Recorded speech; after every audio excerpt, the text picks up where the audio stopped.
And he said, A man had 2 sons. The younger of them said to his father, Father, give me the share of the estate that falls to me. So he divided his wealth between them. And not many days later, the younger son gathered everything together and went on a journey into a distant country, and there he squandered his estate with loose living. Now when he had spent everything, a severe famine occurred in that country, and he began to be impoverished. So he went and hired himself out to one of the citizens of that country, and he sent him into his fields to feed swine. And he would have gladly filled his stomach with the pods that the swine were eating, and no one was giving anything to him. But when he came to his senses, he said, How many of my father's hired men have more than enough bread, but I am dying here with hunger?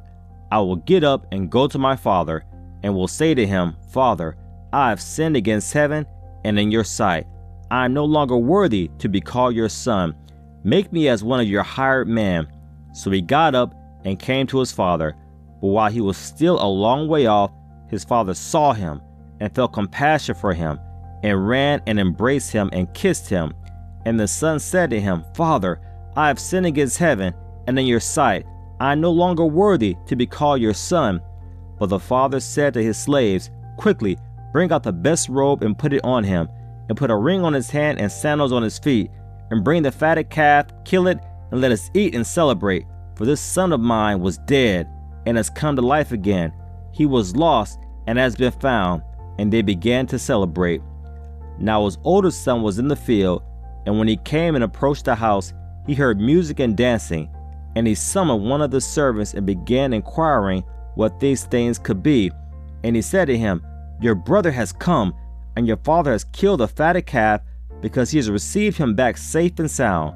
But he became angry and was not willing to go in. And his father came out and began pleading with him. But he answered and said to his father, Look, for so many years I have been serving you. I have never neglected a command of yours, and yet you have never given me a young goat so that I might celebrate with my friends. But when this son of yours came, who has devoured your wealth with prostitutes, you killed a fatted calf for him?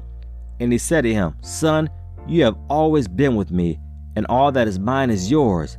But we had to celebrate and rejoice, for this brother of yours was dead and has begun to live, and was lost and has been found.